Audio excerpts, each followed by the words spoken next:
Welcome back to East Coast DNA. As usual, I'm your host, Darcy Walsh, and I'm sure most of my viewers would recognize today's guest, but for those who do not, today's guest is Aysanabee, who's actually a returning guest. Thank you for coming back to the show. Yeah, it's good to see you again. Thanks for having me again. So, way back when we did talk, when I went to do a couple little notes getting ready for this, I realized that like I was aware of who you were when we first had talked, but you had only been out there for a limited amount of time, and the songs that you had out at the time were doing really well, but it was more so obvious that you were on an upswing as an emerging artist. And it's been like a year and a half or something since we actually talked, which I was surprised how much time had passed. So in that time, you've just continued to like have success after success. And a lot of the things that you've accomplished in this time too are things that most of the people that I interview that are emerging artists, that's a goal for down the road. Like maybe one day I'll earn a Juno or, Mm. and I don't even know at the time that we had spoke before, there's a Polaris Prize. I think you may have had that at the time, but I don't know if we'd even really discussed it. So you're being covered with accreditation everywhere. Lots of people are obviously into what you're doing, but what have been the highlights for you in that period? Like, I'm not sure you must have hit the goals that you set for yourself, and now we're on the other side of that. So, what have been the highlights the last year and a half, and what are kind of the goals now at this point in your career? Totally. Now we're on the downswing. Yeah. No, it's been really sweet. Yeah, like the last year and a half, I feel like so much is still happened. Like I did a recently started my first headline tour, did my first Australia tour, went overseas a bunch and started trying to build more over there because so being there means a lot. So, Hmm. um, yeah, last year we got the Junos, but the crazy thing was performing at them again like 2 years in a row. Hmm. They normally don't do the in memoriam like on the broadcast. It's usually like a private thing, kind of at the gala. Um, so to do that on the broadcast was different as well and special. And I think I remember that. Like I remember it because I'd gone on tour with Allison Russell, and like Hmm. we went all across the country, and it the tour ended on the East Coast, and then like that's I think she maybe had planned to end it there because then the Junos are happening there, which I thought was Yeah. like, yeah, save on the flight, sweet. Yeah. Yeah. Yeah. But then we ended it there, and then we were both performing and we were doing the in memoriam, and I just remember being like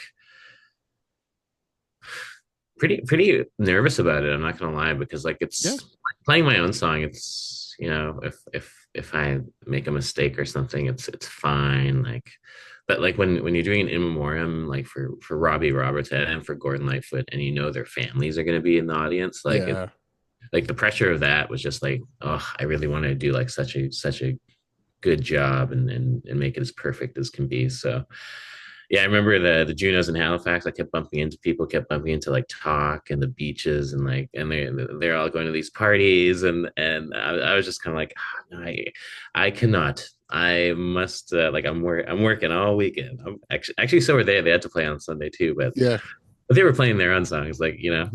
Yeah. So yeah, like I just saved all my energy to make sure I can make that performance as good as possible. And we played it, and it was such a moment too, because like you know, even for the Robbie Robertson song, like one of the core memories I have from that performance is like because we had all the singers come up with us too, right? Like uh like Logan Stats, Julian Taylor, Shawnee Kish, but I do remember specifically William Prince when he opened his voice on that performance. Like the crowd was just like, what? Because like he has like such an incredible voice. And I think people in that room, like some of them weren't quite expecting that. And like, Hmm. so it was just like, it was such a moment. Um, but yeah, no, last year it was awesome. We got to come out to the East Coast for a couple festivals as well. Like did Area 506, which was really fun. Got to play the same day as always, and well, all the way to Cape Breton there for making waves in Sydney, which was kind of That's always a fun one. the furthest east I've Oh ever yeah. played. So that was really neat.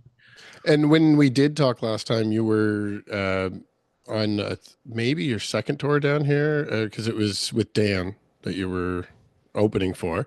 So the tour that you're kicking off now, you've already done a leg of the tour, but you're about to kick off the East Coast leg and headlining. I really wanted to ask you about the difference going out on a tour where you're the headliner versus being the support. Obviously, on this end, we highlighted a lot that you were performing. So, from my end, a lot of my questions that I had for you then were about where you started from and that type of thing. But now you've been all over the place and you've seen a lot of Canada, and now you're starting to expose people in other parts of the world, like Australia. So, do you find it a huge difference being the headliner on these things? Oh yeah, there's so much more stress involved. I can There's imagine. so much more pressure involved. Yeah. But like no, but it is still really awesome to be able to like build a show like because I'm always mindful when I'm opening for people too, right? Like I don't try to take up too much space because it's I know it's kind of they've been building the tour and all this stuff and Hmm. so like so there's a difference coming from that, but also kind of like yeah, being able to build a show from like start to finish and having all that extra time and just performing the songs, you know what I mean? Like Yeah. so I like Watan, my debut record, here and now, like those records never got like a headline tour because usually Yeah. you'll put out a record and then you'll go tour it and then you'll do that over and over and over again and and I never really got a chance to do that. I obviously went around playing festivals and playing Hmm. one-off shows and stuff like that. So to go and kind of give both records and some new music all like some time to shine and just kind of um, present the songs the way they're meant to be Hmm. presented is like a privilege to be able to do, especially in the middle of a terrafor. You know what I mean? Yeah. Yeah. Like, I had another question too, as far as building the show. Um, I make assumptions a lot when I'm reading about things because, especially now that I know a few artists like yourself, I can fill in the gaps pretty accurately usually. But the openers, being that we're talking about the transition from being the supporting act to being the headliner in the creation of this tour, were you personally involved with the selection, or do you have a team that kind of put that group together? Because I have a couple friends that are opening for you, and I recognize a few of the names, so like to give them a quick shout out. But how does that process go about? Like, are these people that were already in your orbit? no, like some of them I knew in passing, some of them I've never met before, some of them I just had they popped up and I kind of knew they were doing it, right? Hmm. It's because it was tough to choose because there's so many amazing artists, but like I do know there is some music industry, there is people who keep eyes on what I'm doing, so like I did ask people to like submit like a performance video and a Hmm. paragraph about why they make music, but then like I would take the extra steps and like do a deep dive and kind of search up people online and see what they're up to and yeah, because like this is a really tough industry and like Yeah.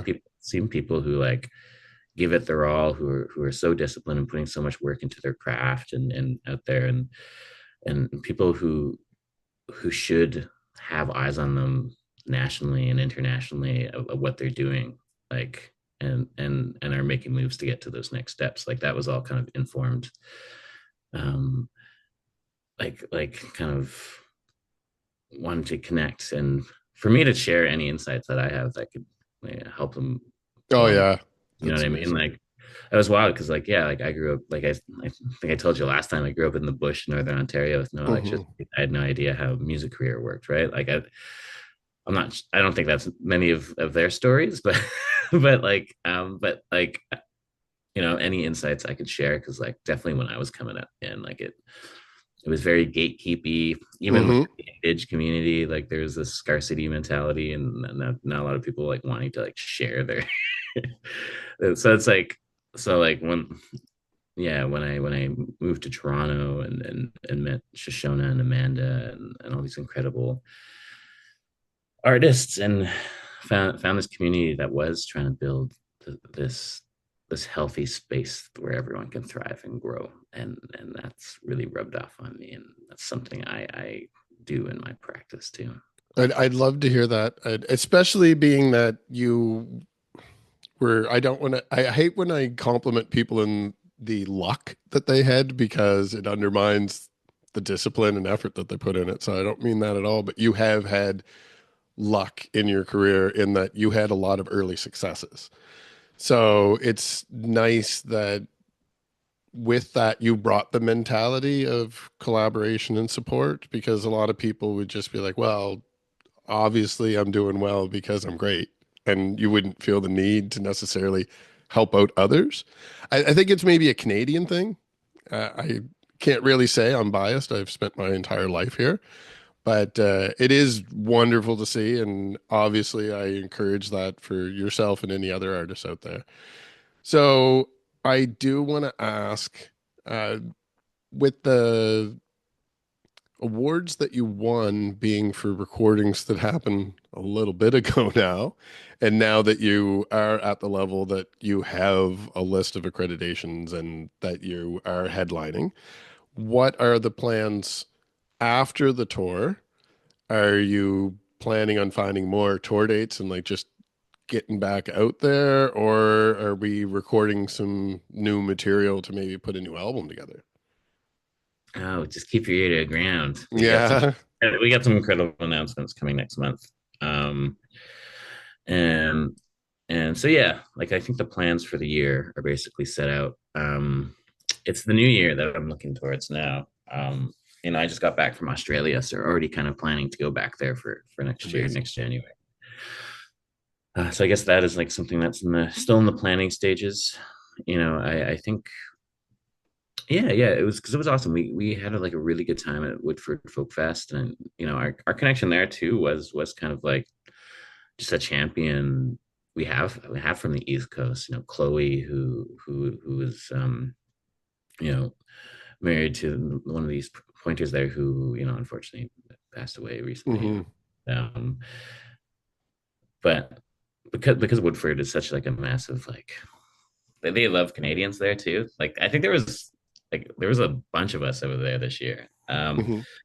But it's very volunteer driven too. So like very much um like many festivals, even within Canada, very Yeah, volunteer driven, depends on people who love it so much and they put so much of their heart into it, right? And um so Chloe, I think we used to volunteer there a lot, work with them a lot, and every once in a while we'll send recommendations, and then it's up to them to decide for who sure. right? But she was kind enough to put my name forward, and then yeah, it was such a great festival, and I think a lot of people go there and listen and we put our hats in the ring for a few other ones that never picked us up, but I think we'll have better chances next year since we've gone over there and it was tried and tested and people really enjoyed it. And then I went and toured around the whole country with Kim Churchill, who's just an absolute legend out there. Um, but yeah, it was funny because like I was what happened 3 months before that I was in Sydney for South by Southwest like Hmm. there, and I was on this panel and that was that, and I came home, and so at the end of this tour I was just like I texted this gentleman who had met on the panel. I was like, "Hey, what are you up to today? I'm in Sydney. I have to fly out tomorrow. Do you want to go for a coffee?" He's like, "Yeah, I'm still working. Why don't you just pop by the station?" I didn't know he like worked at a radio station as Yeah. well. So like, he wears many hats. Like he does so many things that put him inside. Like I think he took like Coldplay out to the desert recently. Like he Cool. he has like all these we like hats. And anyways, so I get to the station and just waiting around. He's like, "Oh yeah, sorry, I got to do a few things." He's like, "Actually, we got some time. Do you want to like just hop on and be interviewed?" And it's like, "All right." It's like I brought like he interviewed me, Hmm. and we ended up like talking for like almost an hour on the show, and like we're just chatting, laughing, having fun, talking about music. He's playing a couple of my songs. I tell him about the records, tell him about what's up, how the tour was in Australia, and I guess the station manager is just like listening to this interview because she's in the building, just kind of working, and how's it going? And then he's just like, "Oh man, I'm getting a text from the station manager, and she's been listening, and she's like wondering if you want to play her music festival." Ah, It was amazing. like wild, right? So that's just like, so many things that just pop up from having a coffee, so many things that just pop up from anything. My whole album popped up from a conversation, so Yeah, that's another thing that a lot of people don't realize too is how much your success, besides the persistence, um, the networking aspect. Like you do have to get out there, and it's not a chore. You just have to get out there and make those personal connections, and that's where the opportunities really come from. Like you could have the most beautiful song in the world, but if it's just on your laptop and you didn't let anyone hear it, then you're not going to have anyone knocking on your door. So, I think it's the performances too, the like being true and being authentic and being real. Like I think people can really tell when you're putting it on and when you're kind yeah. of really making up this persona or something. And there's Hmm. a place and time for that. Hmm. And but like I think like a lot of the stuff that I did just came from that too. Like because I'm going on a tour in Taiwan like in like a month or something like that. Wow.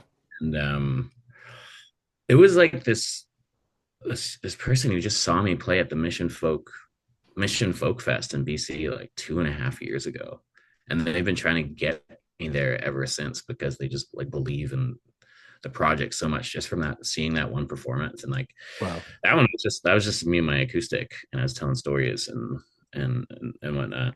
But it's just like having champions is so huge. Like when people just are moved or like you just connect with them in a certain way, and they're just like, Hmm. this is this is like real, and this is something, and this is like, that goes a long way, because like, man, you can have a big team, but if everyone's just there to collect a paycheck, like it doesn't really go very, Yeah.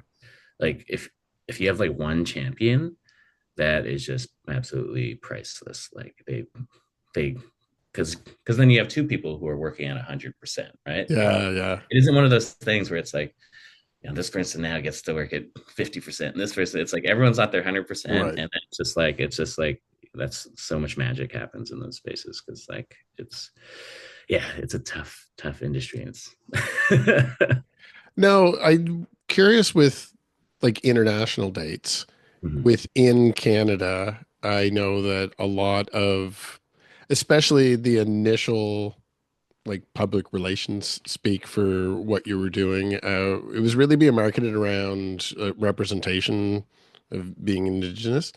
But how does that translate when you go to somewhere like Australia or like when you hit Taiwan? Like, do they just recognize it as a part of the Canadian culture that you're representing, or do they have the same type of I know that every country has its own type of issues with that type of thing too, right?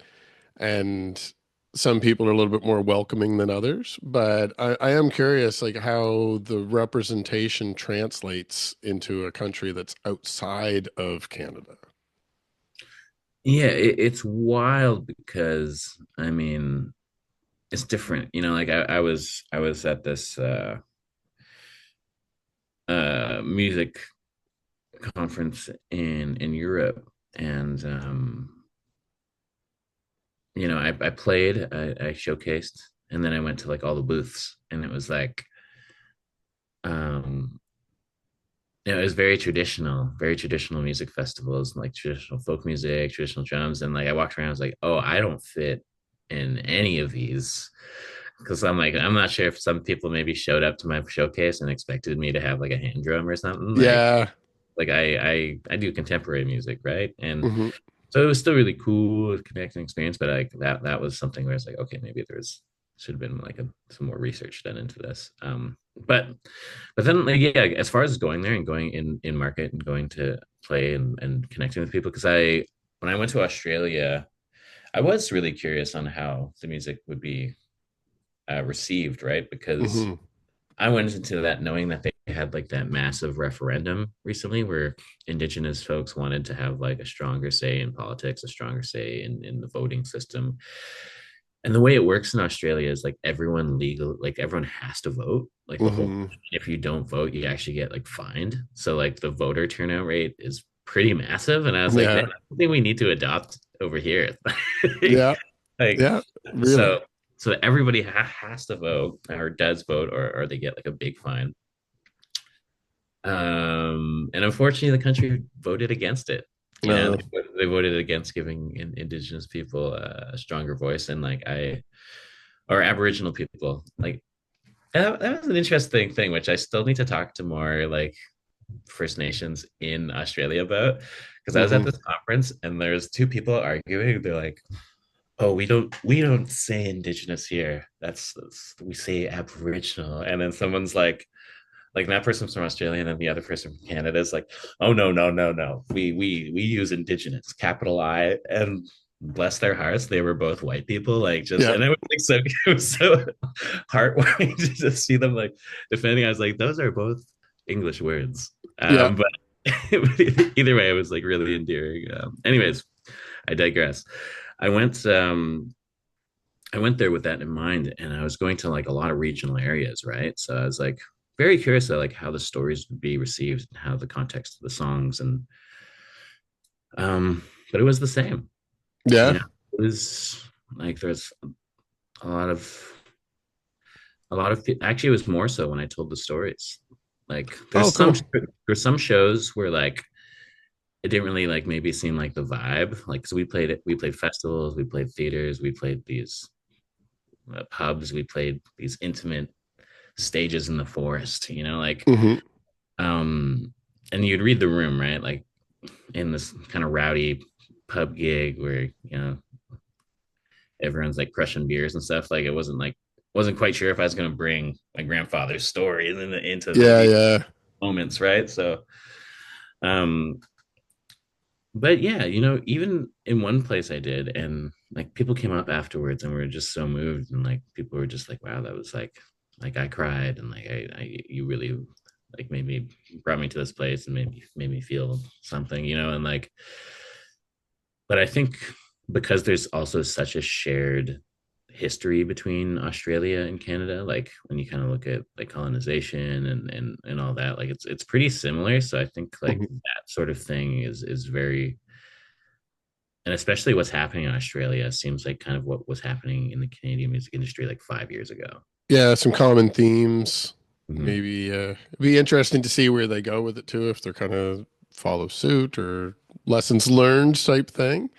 And now, if people are going to go out on this tour now that you're in the middle of, we talked about a lot of different variations, like of what you do. The different festivals are always kind of hard because you have to make your set accommodate what they're delivering as an overall package.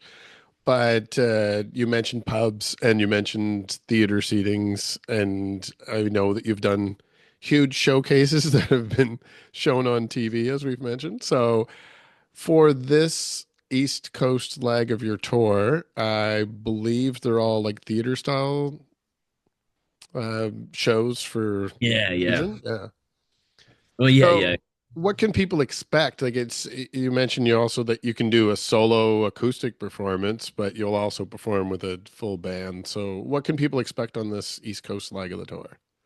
Oh, yeah. There'll be moments like there will be obviously a lot of full band, but there are people who've come out to the shows who have seen me play acoustic and like love that version of it, right? So there's that moment element in the show too at some point. But yeah, you know, I think I know the East Coast. I'm like we're bringing our A game out there because like everybody plays out there. Yeah. Yeah, yeah, yeah.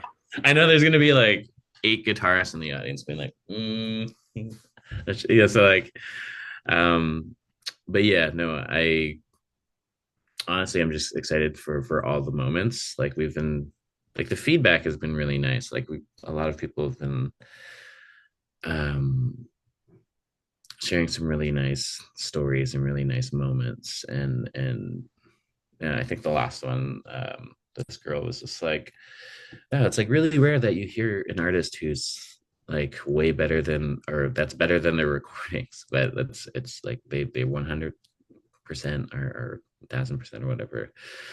um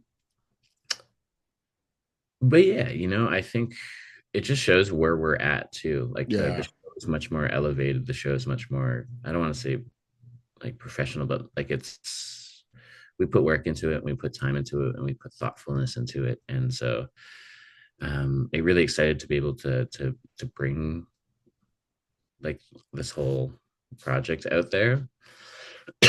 I'm also a little biased because I'm from down here, but with the openers, I'm excited personally to see down the road where you interacting with some of these people is going to go because like I mentioned, some of these people are quite known to me. And Alan is actually does his art residency here in Pictou with Creative Pictou County. So I see him around quite a bit. I'll have to get him on the show at some point. And DeeDee Austin is a friend of the show as well, who will be a future guest in the very near future, probably right after that tour. So I'm excited to see if maybe you have any future collaborations with some of these folks. Like I said, I'm biased because they're in my neck of the woods and they're acquainted with me as well. But what if people want to follow you online to keep up with what's going on? Obviously, they can subscribe to East Coast DNA and we'll continue to cover your successes. But where should people go to follow Aysanabee? East Coast DNA. I'm only putting my updates through this Yeah, channel. Like, perfect. yeah, we do all the socials. I mean, we don't do Twitter anymore. We don't, but we do all this other socials. And I have like a website, asnabby.com. Um, and we are doing like a newsletter as well, which I know like I know it seems so like such a distant thing from the past, but like it does still really work. And like people, I think it's people are starting to come back to it to have that more personal Yeah, connection to the artist because man, like the social media gets kind of to be a bit of a slog a little bit, like because like you it's go on overwhelming. it's overwhelming there. Like everyone's trying to do everything, and like it just feels like you're going on there, and there's just ads everywhere. And like, Hmm. heck, I put the ads out too. Yeah, but, yeah, yeah, yeah. but I mean, yeah. So the newsletter is like a sweet way to connect, and that like had to sign up to that. It's just in my link in bio. Yeah. I definitely recommend people sign up for the newsletter. A few, actually, no knock on any of the artists that are just starting off, but I would say 90% of the established artists that I cover now have a newsletter, and they didn't necessarily a year ago. So it obviously social media has been overwhelming a lot of people. And as much as it's fun to just scroll, and I encourage it, especially with content that I'm putting out there, it is when you want to focus on something, like if somebody's like a fan of you and what you do specifically, it is nice to get that newsletter and just kind of sit and focus on it without, like you say, all the ads and extra things vying for your attention at the same time. So definitely recommend people go out there and do that. And for yourself as well, I would request, I guess, that as the tour wraps up and you're starting to plan out the rest of the year, you say you have a few announcements coming up. So definitely make sure to keep us informed over here, and we'll be happy to share the information with all of our fans and all of your fans. Yeah, no, that sounds awesome. So thanks again for joining me. And I know we both have busy schedules here. We're both kind of on tour in the next week. So hopefully I'll run into you in my travels. If not, have a very successful tour. and we'll definitely talk again in the hopefully near future. Yeah, definitely. Thanks, everyone. Hey, thank you. This is Aysanabee, and you're listening to my new single, Edge of the Earth.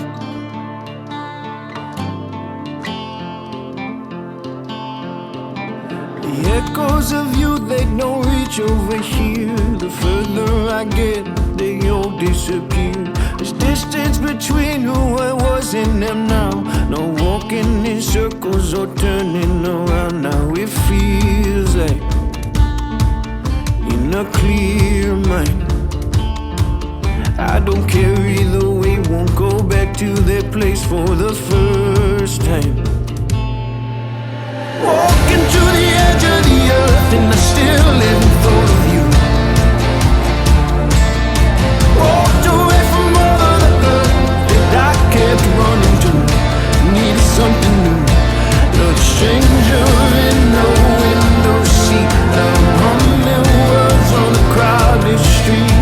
Walking to the edge of the earth, and I still haven't thought of you. The sound of the bells in this old city street, ours broken as promises we tried to keep. Kept waiting and waiting for my heart to stop. It kept beating so long I forgot. Now it feels like in a clear mind. I don't care either way, won't go back to that place for the first time. Walking to the edge of the earth, and I still haven't thought of you. Walked away from all of the earth that I kept running to.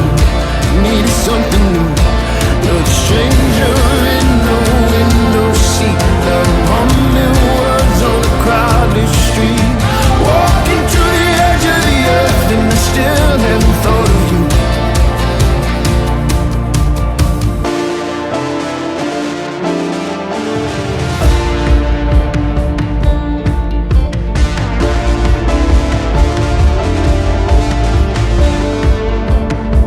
I watch the pieces fall, scattering every place, but I don't hear it all. So I wait and I wait and I wait. Walking to the edge of the earth, but I still haven't thought of you. Walking to the edge of the earth, but I still haven't thought of you. Another stranger